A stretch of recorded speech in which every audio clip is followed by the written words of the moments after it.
স্বৈরাচারের ফিরে আসার পথ বন্ধ করতে মতপার্থক্য ভুলে রাজনৈতিক ঐক্য গড়ে তোলার আহ্বান জানিয়েছেন সংবিধান সংস্কার কমিশনের প্রধান ডক্টর আলী রিয়াজ। রাজধানীর ইস্কাটনে centre for democracy and good governance আয়োজিত গণ অভ্যুত্থান পরবর্তী বাংলাদেশের সুশাসন ও গণতন্ত্র সেমিনারে এসব বলেন তিনি। বলেন, গণ অভ্যুত্থানের চেতনা ধারণ করে জবাবদিহিতামূলক গণতান্ত্রিক ব্যবস্থা গড়ে তুলতে এক হতে হবে সবাইকে। একই সঙ্গে রাজনৈতিক দলগুলোর মধ্যে ঐক্যের তাগিদও দেন তিনি।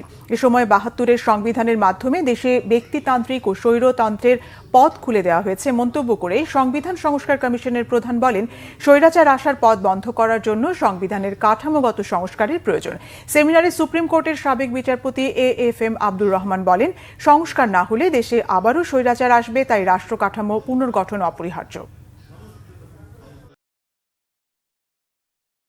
অনেক বিষয় আপনাদের মধ্যে ভিন্নমত থাকবে, থাকারই কথা, কিন্তু যে জায়গাগুলোতে ঐকমত্য প্রতিষ্ঠিত হয়েছে, শুধু ব্যক্তির অপসারণ নয়, কাঠামোগতভাবে বাংলাদেশের শাসন ব্যবস্থা পরিবর্তন, গণতন্ত্রায়নের যে সুযোগ রক্ত দিয়ে তৈরি হয়েছে, প্রাণ দিয়ে তৈরি হয়েছে, যে বিষয়ে রাজনৈতিক দলগুলোর মধ্যে ভিন্নমত নেই।